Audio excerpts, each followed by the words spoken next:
저와 남편은 25살, 한창 꿈 많고 패기 넘치던 시절에 처음 만났습니다. 그때 저는 을지로의 작은 무역회사에서 사무원으로 일하고 있었고, 남편은 집 근처 자동차 정비소에서 견습공으로 하루하루 성실하게 살아가고 있었습니다.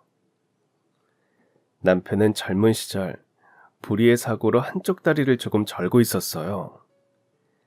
하지만 그걸 핑계 삼아 세상을 탓하지 않았습니다. 오히려 누구보다 부지런히 묵묵히 자기 일을 해내는 사람이었죠. 그런 모습에 제 마음이 자연스레 끌렸습니다. 우리가 처음 만난 건 아주 우연한 일이었어요. 퇴근길에 집 앞 슈퍼에 들러 우유를 사려고 했는데 남편이 무거운 쌀포대를 나르는 걸 도와주고 있더라고요. 슈퍼 사장님이 허리가 아파서 들 수 없다고 하니 지나가던 남편이 마치 당연하다는 듯 달려와 도와주는 모습이 정말 인상적이었습니다. 사장님은 고맙단 말을 연신하셨고 남편은 그저 웃으며 당연한 거라고 대답했습니다. 그날 저는 단지 착한 사람이구나 정도로만 생각했는데 그 뒤로 자주 마주치다 보니 저도 모르게 관심 있게 지켜보게 되었습니다. 아마 그때부터였던 것 같습니다. 제 인생에 남편이 천천히 스며들기 시작한 건. 그날 이후로 남편이 자꾸 눈에 밟혔습니다. 동네에서 마주칠 때마다 꼭 허리 숙여 인사하는 모습. 버스 정류장에서 아무렇지 않게 할머니께 자리를 양보하는 모습을 볼 때마다 저 사람은 정말 괜찮은 사람이구나 하는 생각이 들었습니다. 그리고 결정적인 날이 찾아왔습니다. 비가 내리던 어느 목요일 밤이었어요. 회사에서 야근을 마치고 집으로 돌아가던 길, 우산도 없이 황급히 달리던 제 눈에 한 장면이 들어왔습니다. 길바닥에 미끄러져 넘어지신 할머니를 남편이 부축하고 있더군요. 비에 흠뻑 젖으면서도 마치 자기 일처럼 자연스럽게 할머니를 일으켜 세우고 사방으로 흩어진 장바구니 속 채소들을 하나하나 주워 담는 모습이 보였습니다. 그리고는 할머니를 집까지 조심스레 모셔다 드리더군요. 그 모습을 멀리서 지켜보는데 제 마음속에서 뭔가가 탁 하고 울렸습니다. 저 사람이라면 믿을 수 있겠다. 그때 처음으로 확신 같은 감정을 느꼈습니다. 그런데 그 다음에 벌어진 일은 저를 더 놀라게 했습니다. 남편이 할머니 댁 앞에 도착하자 주머니에서 지갑을 꺼내더니 할머니 손에 살며시 돈을 쥐어드리는 겁니다. 처음엔 무슨 일인지 잘 몰랐지만 나중에 알게 되었어요. 남편이 떨어뜨린 채소값이라며 2만 원을 드린 거였습니다.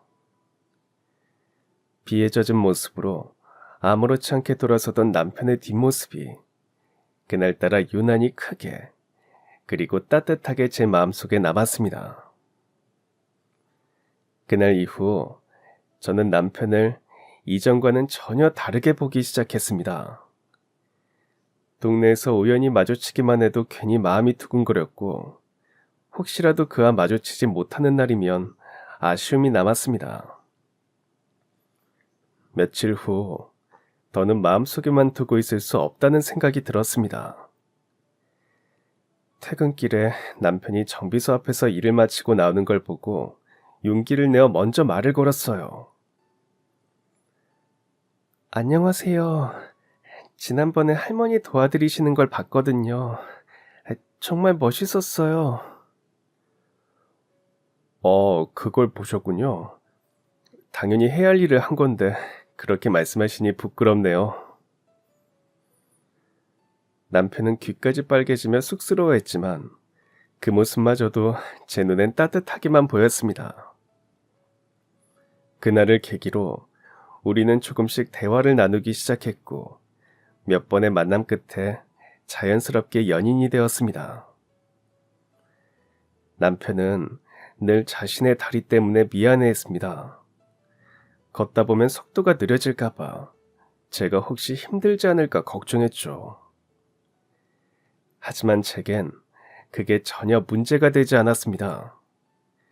오히려 그런 경험이 그를 더 배려 깊고 따뜻한 사람으로 만든 것 같았거든요.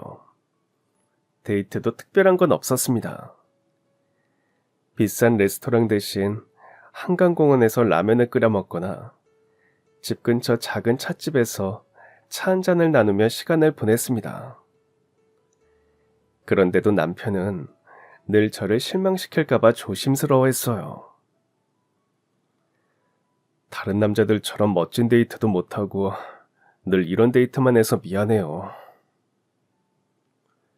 남편이 조심스레 고개를 숙이며 말했습니다. 그 속내가 느껴져서인지 제 마음이 괜히 짠해졌습니다. 저는 그의 두 손을 꼭 잡으며 천천히 고개를 저었어요. 그런 말 하지 말아요. 저는 멋진 데이트 코스보다 당신이랑 함께 있는 시간이 제일 좋아요. 제 말이 끝나자 남편은 잠시 아무 말도 하지 않았습니다. 그저 제 눈을 바라보다가 조용히 제 손을 꼭 잡고 천천히 미소를 지었죠. 그 순간 제 마음 깊은 곳에서 확신이 들었습니다.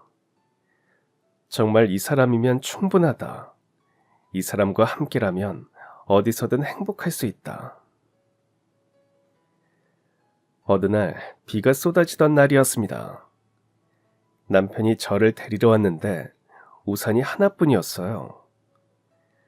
그런데 그는 아무 말 없이 우산을 제 쪽으로 바짝 기울였습니다. 그래서 저는 하나도 안 젖었지만 남편은 어깨며 등까지 온통 젖어버렸죠.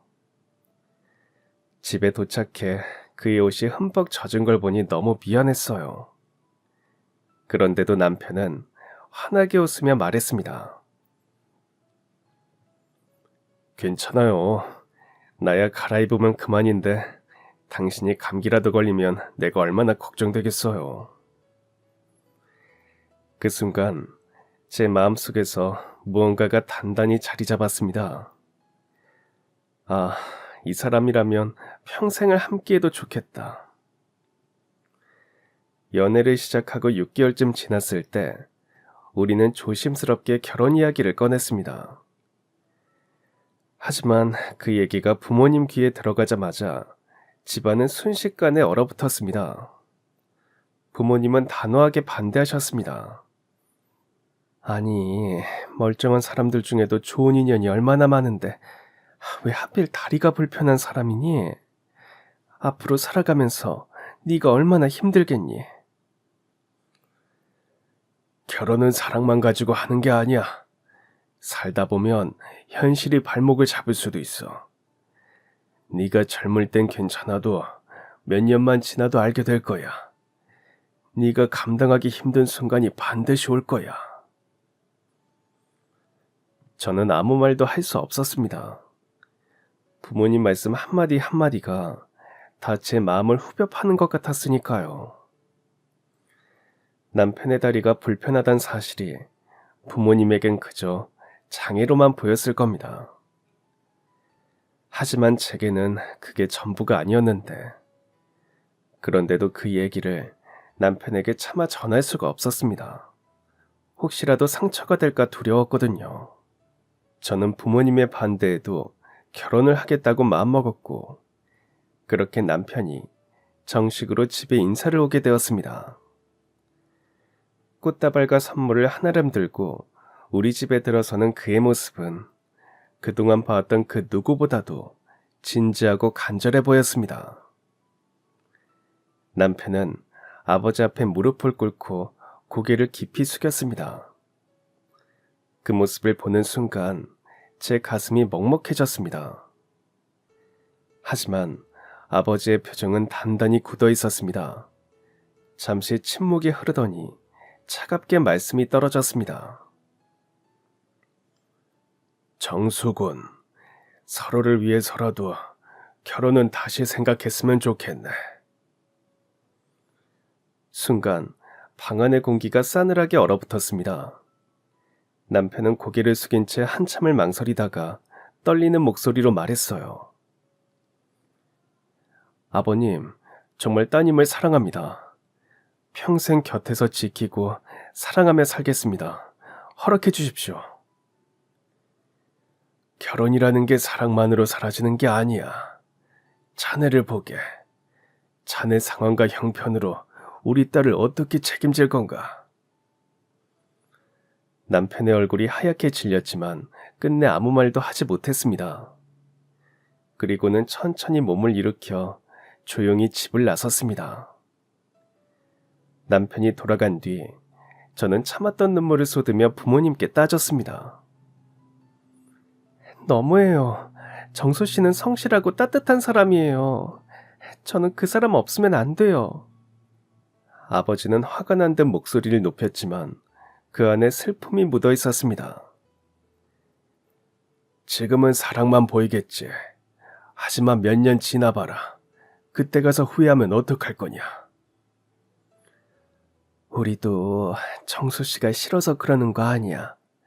근데 너까지 고생길로 들어서는 건 차마 못 보겠어서 그래. 나이 들어 너 힘들어할 때 우리가 그때 도와줄 힘도 없잖니. 부모님께 그 말을 듣는 순간 제 마음이 찢어질 것 같았습니다. 부모님의 반대가 미움에서 나온 게 아니라는 걸 알았거든요. 그저 저를 생각하는 마음이 너무 커서 그래서 더 모질게 굴 수밖에 없다는 걸요. 그날 밤 저는 결국 집을 뛰쳐나왔습니다. 방에 앉아 부모님과 계속 부딪히느니 차라리 자리를 피하는 게 나을 것 같았거든요. 친구 집에서 머무는 동안 제 마음도 편찮았습니다. 부모님께서 마음을 바꾸시길 바라며 하루하루를 보냈지만 전화가 올 때마다 심장이 철렁 내려앉았죠. 남편은 그 3일 동안 매일같이 저를 찾아와 위로해 주었습니다. 젖은 옷차림으로 허겁지겁 달려와선 제 앞에서 늘 미안해하던 그의 모습이 아직도 눈에 선합니다. 선영 씨, 이건 아닌 것 같아요. 부모님 걱정하세요. 집으로 돌아가요. 내가 어떻게든 부모님 허락을 받을 수 있게 노력해 볼게요. 아니에요. 정소 씨 잘못이 아니에요. 시간이 지나면 부모님도 우리 마음을 이해해 주실 거예요. 저는 그 말을 하면서도 눈물이 차올라 끝내 고개를 숙였습니다. 남편은 말없이 제 손을 꼭 잡고 한동안 놓지 않았습니다. 그리고 사흘째 되는 날 부모님이 결국 저를 부르셨습니다. 아무리 말려도 제 마음을 꺾을 수 없다는 걸 깨달으셨던 겁니다. 아버지는 한참 동안 말없이 앉아 계시다가 낮게 한숨을 내쉬셨습니다. 그래, 네가 그리 마음을 정했다면 우리도 더 막진 않겠다. 그 말이 허락이라는 걸 알면서도 제 가슴은 먹먹했습니다. 기뻐야 할 순간인데 부모님의 눈빛에는 여전히 깊은 걱정이 어려 있었으니까요. 결국 우린 결혼을 준비하게 되었습니다. 하지만 식을 올리는 그날까지도 부모님의 얼굴은 밝지 않았습니다. 축하해주면서도 마음속 어딘가에는 여전히 무거운 돌덩이가 남아있는 듯 했죠. 그렇게 저희의 신혼은 영등포구 작은 골목에 있는 허름한 월세방에서 시작됐습니다. 냉장고도 중고였고 가구는 여기저기서 얻어다 놓은 것들이었지만 서로를 믿고 의지하는 마음 하나만큼은 그 어떤 부부에게도 뒤지지 않았습니다. 남편은 새벽 6시부터 밤 10시까지 정비소에서 일했고 저 역시 다니던 회사를 계속 다니며 함께 생활비를 마련했습니다. 비록 넉넉하진 않았지만 둘이 함께 밥을 먹고 서로의 얼굴을 보며 하루를 마무리하는 것만으로도 행복했어요. 하지만 제가 첫째 미영이를 임신하고 입덧이 심해져 제가 회사를 그만두게 되면서 살림이 금세 빠듯해졌습니다. 기쁘고 설레는 일이었지만 한편으로는 앞으로의 생활이 걱정되기 시작했죠.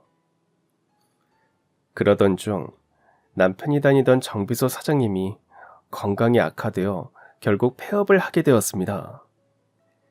그 과정에서 쓰던 기계를 헐값에 넘기겠다는 제안을 하셨죠. 남편은 며칠 동안 잠도 제대로 못 자고 고민하더니 마침내 제게 조심스럽게 말을 꺼냈습니다.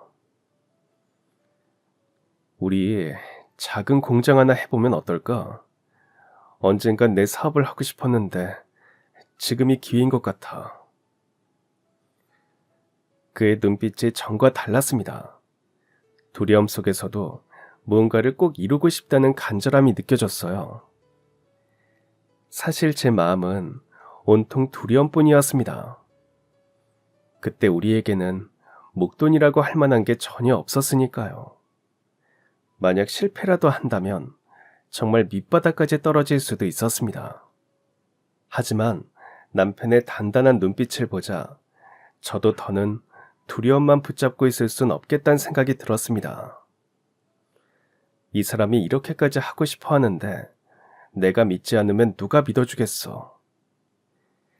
그렇게 저희는 손에 쥔 작은 돈과 그리고 서로를 향한 믿음 하나만을 가지고 새로운 도전을 시작하기로 결심했습니다. 저희의 첫 공장은 작은 창고였습니다. 중고 기계 몇 대로 시작했는데 남편은 기계를 돌리고 납품까지 직접 뛰었고 저는 아기를 업은 채 거래처에 전화를 걸고 견적서를 작성하여 하루를 보냈습니다.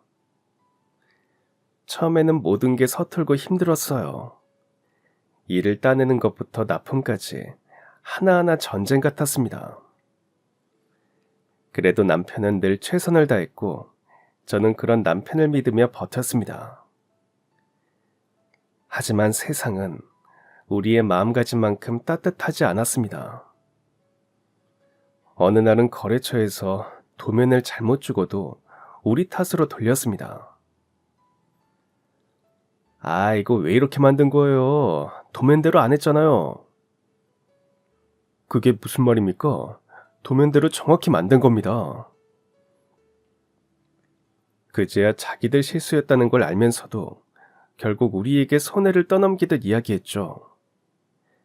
하지만 그땐 거래처 하나라도 놓칠 수 없는 상황이었기에 참고 삼켜야만 했습니다. 첫 해 겨울은 유난히 추웠습니다. 난방비가 부담돼 작은 히터 하나로 버텼는데 공장 안은 늘 찬바람이 가득했습니다. 손이 고바드는 추위 속에서 철가루와 윤활유 냄새가 온몸에 밴 채로 하루를 버텨야 했습니다. 그런데 더 힘든 건 아이였습니다. 아직 어린 미영이를 공장에 데리고 있어야 했는데 먼지와 냄새 때문인지 아이 기침이 점점 심해졌습니다. 미영이는 기침을 하면서도 제 무릎에 조용히 앉아 있었습니다.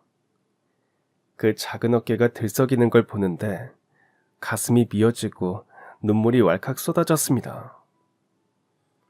그렇게 참고 견뎌도 현장은 하루가 멀다 하고 문제투성이었습니다. 기계가 고장나 며칠씩 멈추기도 하고 작업 도중 작은 실수가 쌓여 납품을 제때 못한 적도 많았죠. 그럴 때마다 남편은 밤을 새워가며 다시 작업했고 저 역시 거래처에 전화를 걸어 사정하고 부탁하기를 수없이 반복했습니다. 하지만 가장 힘든 건 역시 돈 문제였습니다. 재료값이며 전기세까지 줄줄이 나가는데 들어오는 돈은 늘 제자리에 맴돌 뿐이었거든요. 당장 다음날 납품할 재료를 살 돈조차 없어 발을 동동 구르던 날도 있었습니다. 그렇게 3년을 참고 버티자 공장은 조금씩 자리를 잡기 시작했습니다. 단골 거래처가 생기고 주문량도 늘면서 조금씩 숨통이 트이기 시작했죠. 남편과 단둘이 뛰어다니던 시절이 지나고 하나둘 직원들이 들어오면서 공장은 점점 활기를 띠었습니다. 작은 창고에서 시작한 공장이 어느새 기계 소리로 가득 찬 제법 그럴듯한 작업장이 되어 있었죠. 둘째 현우가 태어나고 10여 년이 흐르자 우리가 시작할 땐 상상도 못했던 규모로 성장했습니다. 직원 수도 늘고 정밀 가공을 전문으로 하는 중소기업으로 자리매김하게 된 겁니다. 돌아보면 하루하루가 고비였지만 그 시간을 묵묵히 견디며 쌓아올린 결과였습니다. 공장이 커지면서 그만큼 기쁨도 컸지만 그만큼 고민도 늘어갔습니다. 남편은 공장 일에 매달리느라 늘 새벽같이 나가 밤늦게야 집에 들어왔고 아이들 돌봄과 살림은 거의 제 몫이었습니다. 하지만 저 역시 공장 일과 집안일을 오가느라 늘 바빴습니다. 아이들과 마주 앉아 얘기 나눌 시간도 없을 만큼 하루가 어떻게 지나가는지도 몰랐죠. 그러다 보니 미영이는 속 얘기를 잘 하지 않게 되었습니다. 어느 날은 학교에서 준비물이 필요했는데도 저한테 말을 못하고 그냥 손에 있는 걸로 대충 해결했다더군요. 다음날 선생님께서 따로 말씀해 주셔서 그제야 알았습니다. 어머님, 미영이가 준비물을 자꾸 안 챙겨와요. 집에서 좀 신경 써주시면 좋을 것 같아요. 순간 얼굴이 화끈거렸습니다. 아이가 말을 하는 게 속상하기도 했지만 차마 말할 시간조차 없게 만든 게 저였다는 생각이 들었거든요. 또 어느 날은 학교에서 큰 행사가 있었는데 미영이가 그 얘기를 제게 한마디도 하지 않았습니다. 다른 엄마들이 연락을 해줘서야 알게 된 저는 황급히 학교로 향했고 미영이가 운동장에서 저를 보며 살짝 고개를 돌리던 모습이 잊히질 않습니다. 집으로 돌아오는 길, 제 마음은 미어졌습니다. 미영이가 얼마나 서운했을까 싶었거든요. 그리고 그동안 얼마나 많은 걸 혼자 감당했을까 생각하니 눈물이 쏟아졌습니다. 현우는 또 다른 고민거리였습니다. 공장이 한창 바쁠 때 태어나 아빠를 거의 보지 못하고 자라다 보니 마음속에 쌓인 게 많았던 걸까요? 어느 날 친구들과 싸우고 피투성이가 되어 집에 돌아왔습니다. 현우야, 너 왜 이렇게 됐어? 누구랑 싸운 거야? 걔들이 우리 아빠 다리 절뚝거린다고 놀려서요. 그 말을 듣는 순간 가슴이 철렁 내려앉았습니다. 아빠를 지키려고 싸운 아들의 마음이 너무 안쓰러웠습니다. 다음부턴 싸우지 말고 엄마한테 먼저 얘기하자. 알겠지? 엄마 맨날 바쁘잖아요. 얘기해봤자 들어주지도 않으면서. 그 말에 아무 대꾸도 하지 못했습니다. 언제부터 아이들의 이야기를 이렇게 놓치고 살았을까? 그제야 제 자신이 너무 부끄럽고 미안했습니다. 그럼에도 불구하고 미영이는 늘 씩씩하고 밝게 자라주었습니다. 공부도 잘하고 성격도 활발해서 집안에 큰 힘이 되어주었죠. 무엇보다 제가 공장일로 바쁘다는 걸 이해하고 어릴 때부터 동생 현우를 살뜰히 챙겨주었습니다. 고등학교에 올라가서는 반에서 1등을 놓치지 않았고 장학금을 받으며 결국 명문대 경영학과에 입학하게 되었습니다. 입학식 날 정수 씨와 함께 학교에 갔는데 남편은 딸의 모습을 보며 연신 감격해했습니다. 그리고 대학 4학년이 되자 미영이는 중견회계법인에 취직했습니다. 그날 저는 그동안의 세월이 주마등처럼 스쳐 지나가며 눈물이 날 뻔했습니다. 힘든 시간 속에서도 아이가 이렇게 멋지게 자라주었다는 사실이 무엇보다 감사하고 자랑스러웠습니다. 어느 날 저녁, 식탁에서 밥을 먹던 미영이가 조심스레 말을 꺼냈습니다. 나 사실 만나고 있는 사람이 있어. 저는 젓가락을 내려놓고 미영이를 바라봤습니다. 순간 가슴이 철렁했지만 겉으론 최대한 평온하게 물었습니다. 그래? 어떤 사람이니? 회사 선배야. 회사 들어온 지는 3년 정도 됐고 참 성실하고 좋은 사람이야. 그리고 나랑 같은 부서에서 일해. 성격이 차분해서 같이 일하기 편하고 프로젝트 같이 하면서 자연스럽게 가까워졌어. 그 사람 부모님은 어떤 분들이셔? 아빠는 대기업 계열사 운영하시고 엄마는 문화재단에서 일하셔. 순간 마음이 복잡해졌습니다. 우리가 걸어온 길과 그 집안의 세계가 너무 달라서 어떤 말부터 꺼내야 할지 쉽지 않았습니다. 사람 됨됨이가 제일 중요하긴 하지. 다만 집안이 너무 다르면 서로 모르는 부분에서 오해가 생길 수 있어. 그럴 땐 서로 잘 얘기하고 풀어나가야 한다. 알아. 그래서 더 조심스럽게 만나고 있어. 엄마, 너무 걱정하지 마. 겉으론 딸의 말을 믿는 듯 고개를 끄덕였지만 속은 편찮았습니다. 저는 결혼 얘기를 꺼냈을 때 부모님께서 저를 극구 반대하시던 그 시절을 떠올렸습니다. 그때의 상처가 아직도 선명하게 남아있었거든요. 그래서 딸의 사랑만큼은 지켜주고 싶었습니다. 하지만 두 집안의 간극이 너무 커서 혹시라도 미영이가 저처럼 마음고생을 하게 될까봐 걱정이 앞섰습니다. 며칠 뒤 미영이가 다시 조심스레 말을 꺼냈습니다. 엄마, 준혁 오빠가 우리 집에 인사드리고 싶대. 사실 나 프로포즈 받았어. 그 말을 듣는 순간 제 가슴이 쿵 하고 내려앉았습니다. 기쁘면서도 한편으론 두려움이 밀려왔습니다. 딸이 그토록 아끼는 사람을 만나 행복해지는 모습을 보고 싶었지만 다른 한편으론 두 집안의 차이가 두 아이의 발목을 잡지 않을까 불안했습니다.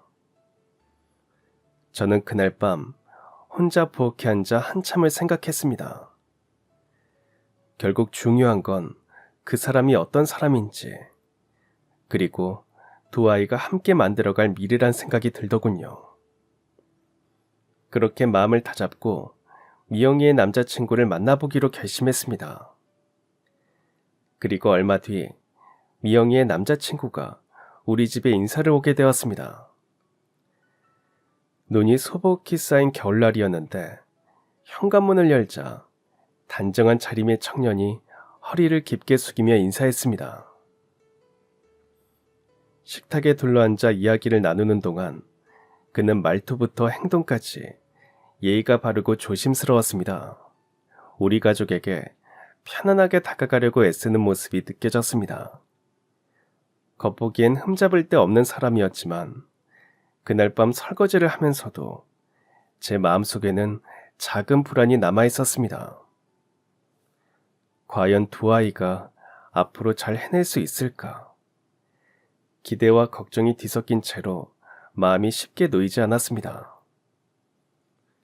그리고 며칠 뒤 미영이가 예비시댁에 인사를 다녀왔습니다. 그런데 돌아온 딸의 얼굴이 유난히 어두웠습니다. 미영아, 왜 그래? 무슨 일 있었어? 날 정중하게 대해주시긴 했는데 우리 집이 좀 평가받는 느낌이 들었어. 아버지가 무슨 일 하시는지, 집은 어디인지, 형제는 몇 명인지 하나하나 다 물어보셨어. 뭐 그럴 수 있지. 처음 만난 자리니까 궁금하실 수도 있잖아. 나도 그런 건 줄 알았는데 아빠가 공장 운영하신다고 말하니까 순간 표정이 확 바뀌시는 거야. 그러고는 아, 그렇구나. 한마디 하고 그냥 말을 끊으시더라고. 저는 그 얘기를 듣는 순간 속이 확 뒤집히는 것 같았습니다. 공장을 운영한다는 게 뭐가 문제란 말인가요? 남편이 피땀 흘리며 일궈낸 일인데 그걸 듣고 그런 반응을 보였다는 게 너무나 속상하고 화가 났습니다. 그 뒤로도 시댁에 다녀올 때마다 미영이는 점점 기운이 없어 보였습니다. 어느 날은 집에 오자마자 한숨부터 쉬더군요. 아유, 왜 그래, 미영아. 또 무슨 일 있었어? 엄마가 담근 김치 어머니께서 맛보시더니 우린 이런 김치 안 먹는다 하시면서 냉장고에 넣지도 않고 그냥 식탁 한쪽에 밀어두셨어. 미영의 표정이 서글퍼 보였습니다. 남편은 그 얘기를 듣고도 말없이 웃어 보였지만 저는 그 웃음 뒤의 씁쓸함을 단번에 알아차렸습니다. 전 겉으로는 태연한 척했지만 속은 끓어올랐습니다. 정성껏 준비한 걸 그렇게까지 대놓고 거절하다니. 그 마음이 얼마나 상했을지 뻔히 보였으니까요. 그 다음엔 더 속상한 일이 있었습니다. 며칠 후 미영이가 시댁에서 식사를 한 이야기를 털어놓았는데 듣자마자 제 가슴이 철렁 내려앉았습니다. 준혁이 어머니가 밥 먹으면서 그러시는 거야. 요즘 젊은 사람들은 요리를 잘 안 한다던데 너는 좀 하니? 하고 물으셔서 네, 아직 많이 서툴지만 열심히 배우고 있어요. 라고 했거든?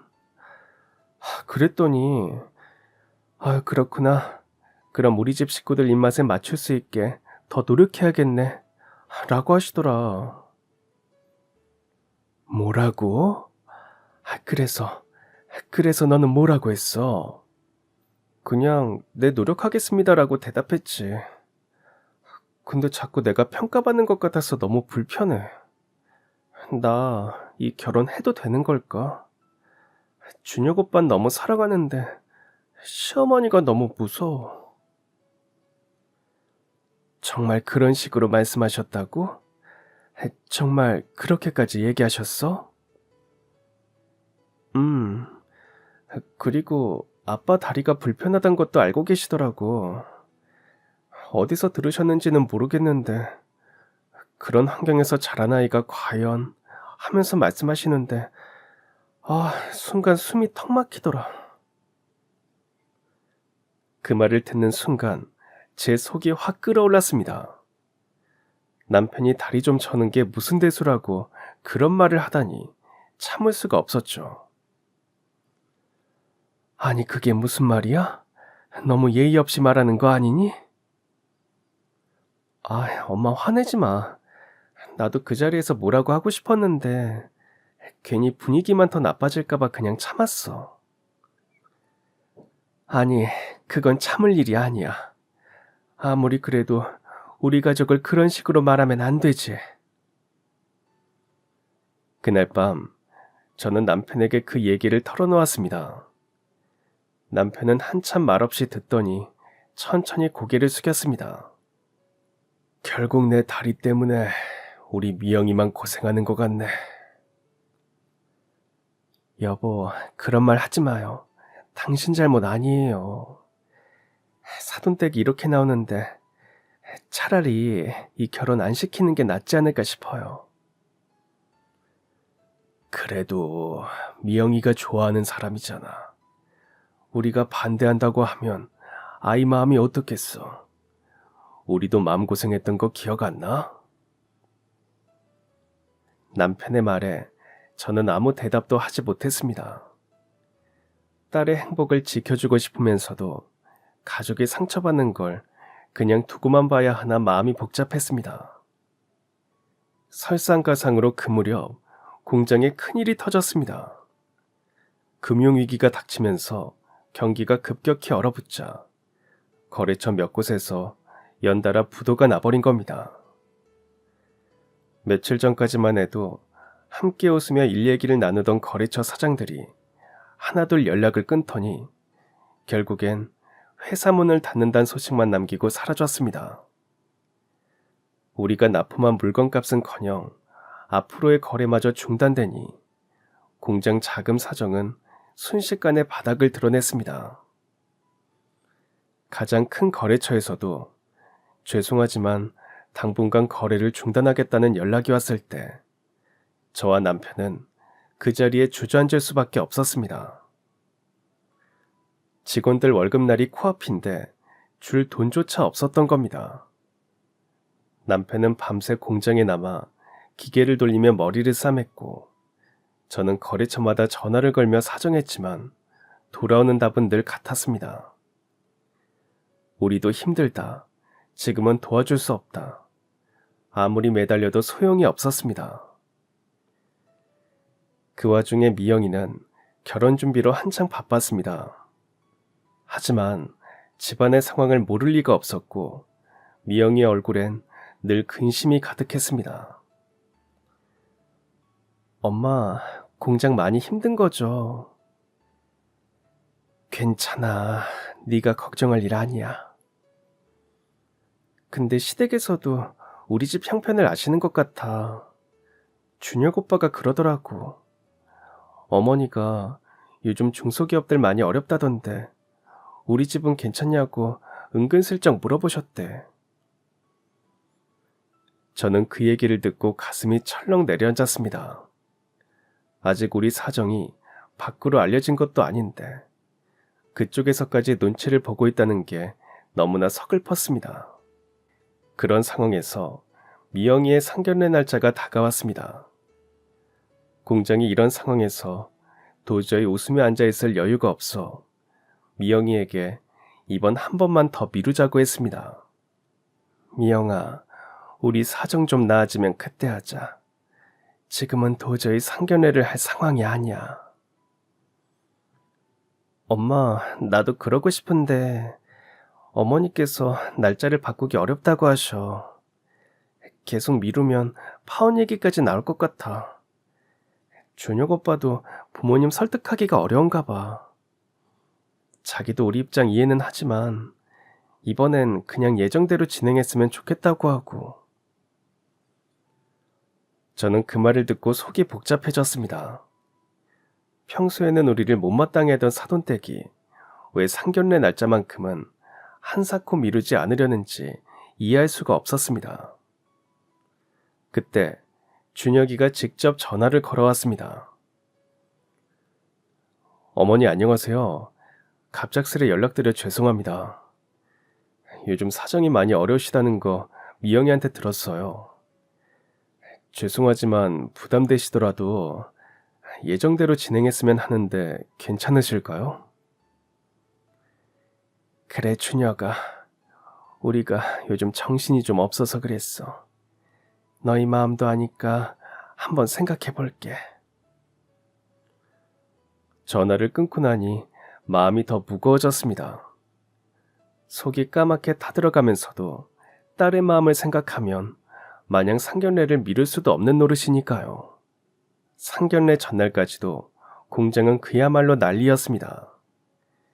기계 한 대가 또 고장을 일으켜 남편은 밤새 수리를 해야 했고 저는 새벽까지 거래처와 전화를 하며 납품 일정과 미수금 문제를 해결하느라 정신이 없었습니다. 그렇게 밤을 꼴딱 새우고 정신없이 상견례장으로 향했습니다. 옷도 간신히 챙겨 입고 가면서 저는 마음속으로 걱정이 앞섰습니다. 사돈댁 사람들은 아마 반듯하고 고급스러운 옷차림으로 나올 텐데 우리는 피곤해 저런 얼굴로 초라하게 앉아있어야 하다니 마음이 쓰렸습니다. 엄마 아빠 정말 미안해요. 저 때문에 두 분이 이렇게 고생하시게 해서. 아야, 얘가 무슨 말을 그렇게 해. 네가 무슨 잘못이 있다고. 다 우리 잘못이지. 우리가 널 위해서 할 수 있는 건 뭐든 할 거야. 그러니 넌 아무 생각 말고 결혼해서 행복할 생각만 해. 미영이는 고개를 끄덕였지만 여전히 미안함과 복잡한 마음이 뒤섞여 있었고 저는 그 모습에 딸의 가슴에 상처를 남긴 것 같아 마음이 먹먹해졌습니다. 그렇게 피곤하고 초라한 모습으로 강남 한복판에 최고급 한정식집에 들어섰습니다. 문을 열자 은은한 향과 고급스러운 인테리어가 눈에 들어왔고 그 안엔 이미 사돈댁 식구들이 자리에 앉아 있었습니다. 예상했던 대로 그들은 반듯한 옷차림에 여유로운 미소까지 띠고 있었습니다. 순간 제 어깨가 저절로 움츠러들었습니다. 우리의 낡은 옷차림과 초라한 모습이 더욱 대비되어 보였으니까요. 자리에 앉는 동안에도 마음이 계속 불편했습니다. 역시 우리를 못마땅히 하겠구나 하는 생각이 머릿속을 맴돌았습니다. 그런데 막상 이야기가 시작되자 분위기는 미영이에게서 들었던 것과는 조금 달랐습니다. 예전처럼 미영이를 평가하는 듯한 냉랭한 기운 대신 조심스럽지만 어딘가 기대가 섞인 눈길이 느껴졌습니다. 말 한마디, 표정 하나에도 경계심보다는 서로 잘해보자는 마음이 담겨있는 듯 했습니다.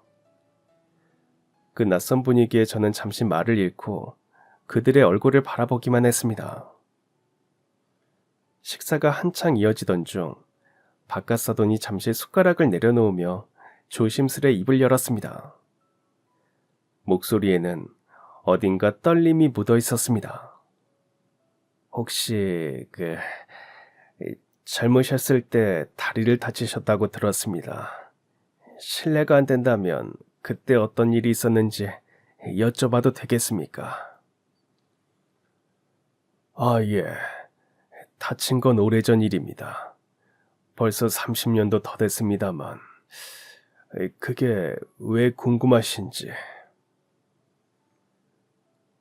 혹시 눈보라 가치던 날 교통사고 난 노인을 구해주신 적이 있으십니까? 1988년 12월 23일 밤입니다. 아니, 그걸 사돈이 어떻게... 맞습니다. 그날 눈길에 차가 미끄러지며 크게 사고가 났습니다. 차 안에 갇힌 분을 구하다가 그때 제 다리를 다쳤습니다. 그런데 그 일을 사돈께서 어떻게 알고 계십니까? 30년을 찾아다녔습니다. 그날 사돈이 구해주신 분이 바로 제 아버지였습니다. 식탁 위 공기가 얼어붙은 듯 멈췄습니다. 모두가 숨을 죽인 채 그 장면을 바라보았습니다. 저는 믿기지 않은 마음으로 바깥 사돈과 남편을 번갈아 바라보았습니다. 그날 밤 아버진 사돈이 아니었으면 돌아가셨을 겁니다. 추위가 심한 날 사고가 났는데 누군가 나타나서 목숨 걸고 아버지를 끌어내셨다고 들었습니다. 그런데 그 뒤로 그분의 이름도 얼굴도 알 수가 없어 우리 가족이 30년을 찾아 헤맸습니다. 바깥 사돈의 눈가에 눈물이 맺혔습니다. 남편 역시 아무 말도 하지 못한 채 고개만 숙였습니다. 수십 년 전 남편이 목숨을 걸고 구해낸 그 사람이 준혁군의 할아버지였다니. 이런 기막힌 인연이 세상에 정말 있을 수 있을까? 그저 숨조차 쉬기 힘들 만큼 벅찬 감정만이 온몸을 휘감았습니다. 바깥 사돈은 남편의 두 손을 꼭 붙잡은 채 목소리를 떨며 말을 이었습니다. 아버지가 돌아가시기 전까지 그 얘기만 하셨습니다. 자신을 구해준 젊은이를 꼭 한 번은 찾아야 한다고요. 제대로 고마움을 전하지 못한 게 평생 한이라고. 그 말을 듣는 순간 제 가슴이 먹먹해졌습니다.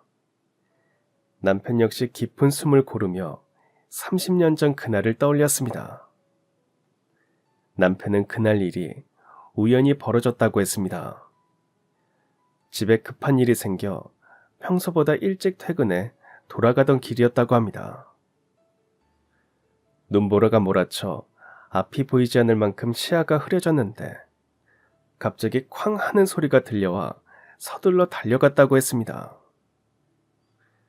거기에는 낡은 승용차 한 대가 가드레일에 처박혀 있었고 운전석엔 어르신 한 분이 미동도 없이 앉아 계셨습니다.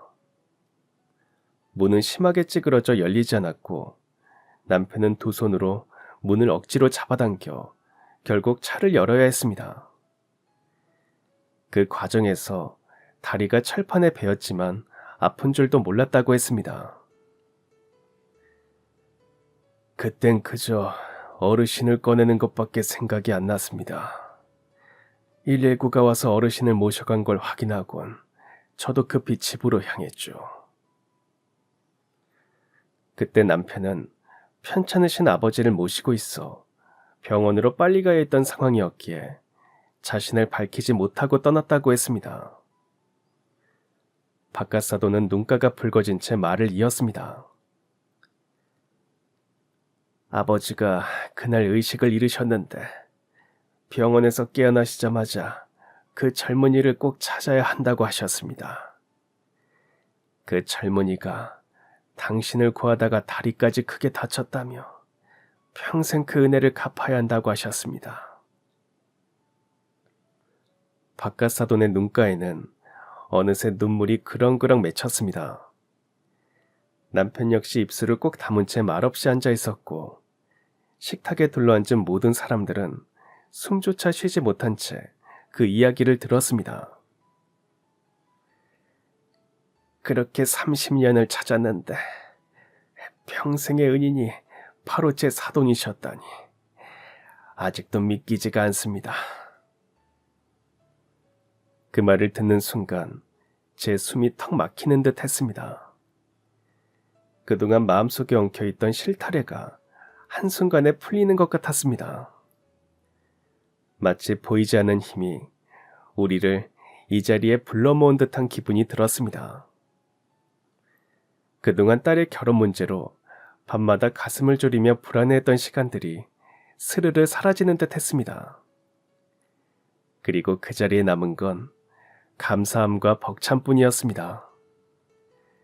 안사도는 눈가가 붉어진 채 천천히 입을 열었습니다. 처음엔 솔직히 미영이가 평범한 집안의 아이라 마음이 쉽게 열리지가 않았습니다.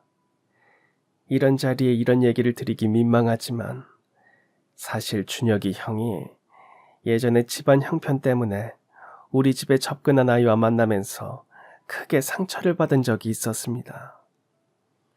그래서 혹시나 미영이도 그런 마음을 가지고 있진 않을까 괜히 걱정이 됐던 겁니다. 그런데 준혁이가 얼마 전 우리 마음을 눈치챘는지 조심스럽게 얘기를 하더군요. 미영이 아버지가 젊으셨을 때 사람을 구하려다 다리를 다치셨다고. 그리고 그런 부모님 밑에서 자란 미영이가 형이 만났던 그 아이와 같을 리 없다고요. 그런데 사돈댁이 젊어서 누군가를 구하다가 다리를 다치셨다는 얘기가 그냥 넘어가지지가 않았습니다. 혹시 우리 아버님이 평생 찾고 계시던 그분이 아닐까 싶어서 남편과 함께 여러 가지를 확인해 봤는데 바깥사돈이 다리를 다친 시기와 그 당시 살던 곳이 아버님 사고가 났던 곳과 정확히 겹치더군요. 그래서 오늘 꼭 직접 확인하고 싶었습니다.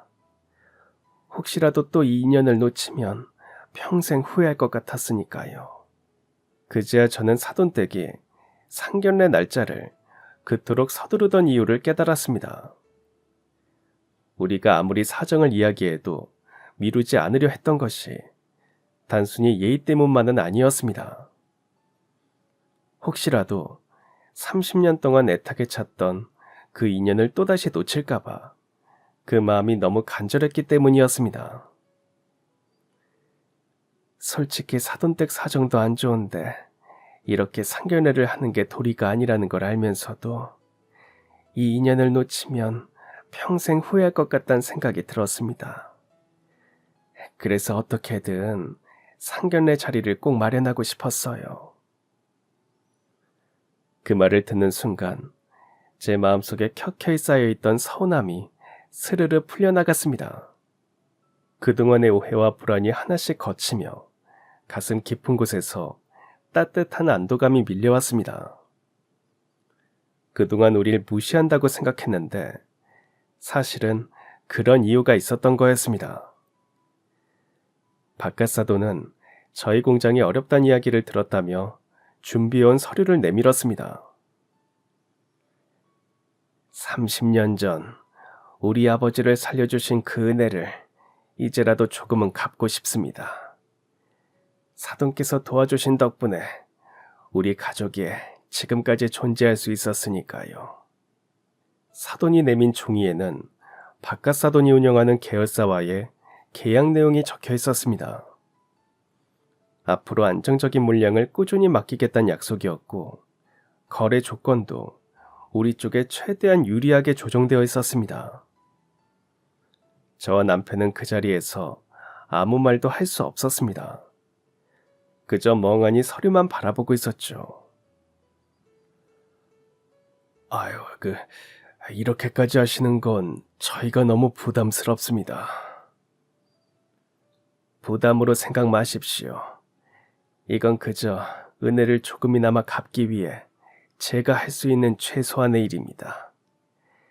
그리고 우리 계열사에도 믿을 만한 협력업체가 필요했으니 서로에게 이로운 거래가 될 겁니다. 정말 감사합니다. 믿고 맡겨주신 만큼 품질과 납기는 반드시 지키겠습니다. 우선 급한 불부터 끄셔야죠. 월 결제 조건도 최대한 맞춰드릴 테니 당장 숨통을 틔우시길 바랍니다. 그 말을 듣는 순간 눈앞이 흐려지는 것 같았습니다. 수많은 독촉 전화와 밀린 급여 때문에 매일 가슴을 쓸어내리던 날들이 주마등처럼 스쳐 지나갔습니다. 그리고 이제 한순간에 모든 상황이 달라질 수 있다는 사실이 믿기지 않았습니다. 마치 꿈을 꾸는 것 같았습니다. 남편과 저는 서로의 손을 꼭 잡으며 이 기적 같은 인연에 감사할 수밖에 없었습니다. 그날 이후 모든 것이 달라졌어요. 공장은 다시 활기를 되찾았고 밀린 빚도 차근차근 정리할 수 있었습니다. 떠났던 직원들도 다시 돌아왔고요. 회사가 조금씩 안정을 찾아가던 무렵 드디어 미영이의 결혼식 날이 다가왔습니다. 그날 아침 남편과 저는 서로의 모습을 한참 바라보다가 말없이 미소를 지었습니다. 그동안 미영이를 시집 보내기까지 얼마나 많은 우여곡절이 있었는지, 그 길고도 험난했던 시간이 한순간에 스쳐 지나갔기 때문입니다. 결혼식장에는 양가 친지들과 오랜 세월 함께 해온 사람들이 모여 있었습니다. 예식장이 따뜻한 축하의 기운으로 가득 차 있었고, 저는 그 풍경을 바라보며 가슴이 벅차올랐습니다. 지난날 공장 부도로 폐업위기에 몰렸던 일, 시댁의 오해와 갈등으로 마음 졸이며 눈물 흘리던 미영이의 모습까지 떠올라 눈가가 금세 뜨거워졌습니다. 식이 시작되기 전 바깥사돈이 남편의 손을 꼭 잡으며 말했습니다. 아버지가 살아계셨다면 오늘 이 자리에서 직접 절을 올리셨을 겁니다. 아유, 아닙니다. 그날은 그저 마땅히 해야 할 일을 했을 뿐입니다. 짧은 대화였지만 그 안엔 30년 동안 이어져 온 깊은 인연과 감사가 모두 담겨 있었습니다. 저는 그 모습을 보며 눈시울이 뜨거워져 말을 잇지 못했습니다. 이윽고 미영이가 순백의 웨딩드레스를 입고 입장했습니다. 환하게 웃는 딸의 모습은 그동안의 고생과 눈물을 모두 보상해주는 듯 했습니다. 저와 남편은 서로의 손을 꼭 잡고 미영이가 걸어 들어오는 모습을 지켜보았습니다. 그렇게 미영이는 양가 가족과 하객들의 축복 속에서 아름다운 결혼식을 올렸습니다. 그 순간 지난날의 모든 아픔과 고생이 한순간에 눈 녹듯 사라지는 것 같았습니다. 저는 그저 벅찬 마음으로 눈물을 삼키며 행복한 두 사람을 지켜보았습니다. 결혼식 이후 우리의 일생은 여전히 바빴지만 이상하게도 마음만큼은 한결 편안해졌습니다. 공장은 안정적으로 돌아가고 가족들 사이에도 오랜만에 평온이 찾아왔습니다. 몇 달 후, 눈이 소복히 쌓이던 어느 겨울밤이었습니다. 남편이 공장 문 앞에 서서 하얗게 내려앉은 눈을 말없이 바라보고 있었습니다. 마치 30년 전 그 운명의 밤을 떠올리는 듯 했습니다. 30년 전 남편이 한 사람을 살리기 위해 내민 그 손길이 이렇게 우리의 삶을 바꿔놓을 줄 누가 알았겠습니까? 은혜란 정말로 돌고 도는 것이라는 생각에 저도 모르게 가슴이 뜨거워졌습니다. 요즘 우리 공장엔 새로운 직원들이 많이 들어왔습니다. 다들 성실하고 열심히 살아가려는 사람들이라 저는 그들에게 항상 이렇게 말합니다. 작은 친절도 소중히 여기세요. 언제 어떤 인연으로 돌아올지 아무도 모르는 거예요. 미영이와 준혁이는 신혼생활에 행복하게 적응해가며 가끔 공장에 들러 견학도 하고 명절마다 인사를 드리러 옵니다. 그리고 안사돈 역시 예전과는 완전히 달라졌습니다. 이젠 우리를 진심으로 가족처럼 아껴주십니다.